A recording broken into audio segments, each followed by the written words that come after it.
อ่าสบายดีตอนแรกเนาะวันนี้เนาะสบายดีคือเก่าเนาะมาสู่ผู้สกุลเนาะกำลังสิกินข้าวแรงเนาะของกินกับบุมีหยังหลายเนาะโอ้ข้าวเหนียวกับต้มไก่แล้วก็ปิ้งไก่ไว้ต้มไก่บนปิ้งเป็ดเว้ยต้มนะต้มเป็ดเนาะปิ้งไก่กับต้มเป็ดเนาะไก่วะส่งรีวิวโอ้กินข้าวกระเสียบได้บาทนี่เนาะโอ้โหว้าวอ๋อสดน้ำนี่ด้วยโอ้กินข้าวง่ายเอาไปต้มเป็ดเนี่ยต้มเป็ดกับปีไก่เนาะไก่ย่างไก่เนี่ยไก่ย่างในหานอะไรเนาะนี่ข้าไก่มาพี่น้องมาแซ่บหลังจากแซ่บบ่แซ่บก็เบิ่งน้ำกันแล้วเนาะเบิ่งทรงคนกินก็ฮู้แล้วว่าแซ่บหรือบ่แซ่บเนาะนี่แซ่บด้วยฮะเห็นบ่โอ้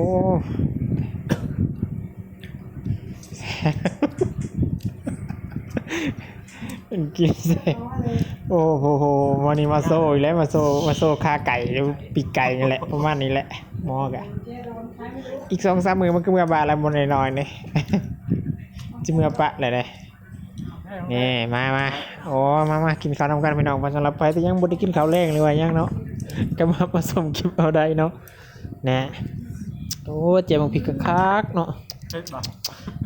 แต่คอยได้ยังเด้อคอยยังบ่ได้รีวิวเด้อนี่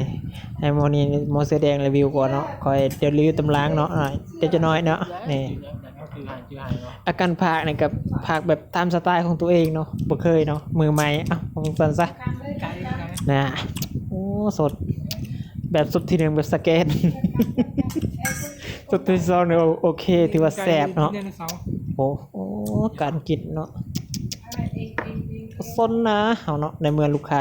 บ่มาเนาะมีลูกค้าเด้ก็เลยกินข้าวไวในน้อยนึงมื้อนี้เนาะแต่เขากินข้าวตอนประมาณ 9 โมงเนาะมื้อนี้กินข้าวประมาณ 7 โมง 8 โมงนี่แหละลูกค้าบ่มีมื้อนี้ลูกค้ามีหลายเนาะเลยก็กินตอนแรงเนาะนี่ผู้เฮ็ดกินก็บ่แม่นผู้คอยดอกคอยนี่เป็นผู้ที่หากินเนาะ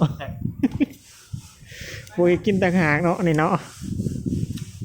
ว่าจัดทัวร์ใจสั่งซื้อแล้วสกาวนักมานั่งกินข้าวแล้วนี่โอ้แซ่บพี่น้องแซ่บโรไลแซ่บนี่โอ้กระมุดตานีแล้วนี่ความกินสิแซ่บคืออยู่บ้านเฮาแล้วชิมหยาเนาะเอ็มบ่แซ่บบ่แซ่บบ่จักแต่ว่ามื้อนี้มันยิ้มตลอดนะมื้อนี้มันยิ้มตลอดมันกินข้าวนะยิ้มตลอดเด้องูโอ้โธ่สดอีกแล้วนี่อันนี้กินมื้อถ้วยนึงแล้วนี่กินมื้อถ้วยนึงแล้วนี่ถ้วยที่2นะจังอัดคลิปเอาคลิปมาอัดนี่ถ้วยที่1ยังบ่อัดวันนี้นี่เอาคลิปที่2มาอัดนี่นะโซ่นะต้มเป็ดรีวิวหน้าตามันจริงจังนะวะเอาฝากไปนำหัวไปนำเนาะพี่น้องเนาะคือเก่ามื้อนี้มียังก็กินข้าวคือเก่านั่นแหละกินข้าวจะได้มีความสุขก็คือว่าแล้วเนาะยิ้มไปน้ำกินข้าวจะได้มีความสุขอาการผากนี่กับผากแบบ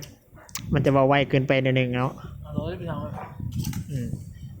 แต่ผู้กินบอกก็มาครับแซ่บอีหลีพี่น้องไอ้โหเห็นบ่เนาะเรื่องหน้าตาดูเห็นบ่แบบทรงแบบโอ้นัวเนาะอ่ะนะกินแบบนัวนะไม่อยากว่าวเลยความแซ่บนะโอ้ออกนะดู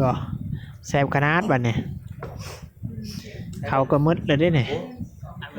เขามืดพอดีอิ่มเลยนะแต่ว่าก่อนเป็นเป้าปั่นมาอีกปั่นหนึ่งตอนปั่นไม่ได้อัดเนาะเพราะว่าพื้นที่มันเต็มคลิปบูฮูนะความจำมันไม่บอกบูฮูแหละนักคิดนี่กินแล้วตอนนี้กำลังกินลมกันอยู่ได้เนี่ยนะเรื่องพี่ยางไว้เลยนะพี่ยา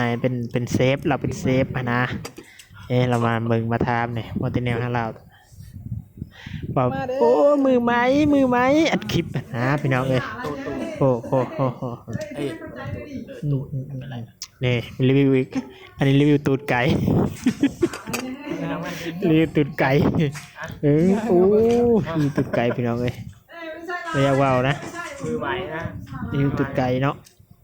อ่ะก็หมดเท่านี้เนาะการรีวิวก็บ่มีหยังหลายเนาะพี่น้องก็ขอบใจเนาะบ่สุขคนที่รับชมและรับฟังเนาะรับฟังแล้วก็อย่าลืมกดไลค์กดแชร์เนาะกด Subscribe เพื่อจะมี EP ต่อไปเนาะในการเฮ็ดคลิปเนาะถือว่าขอขอบใจเพียงเท่านี้เนาะขอคำว่า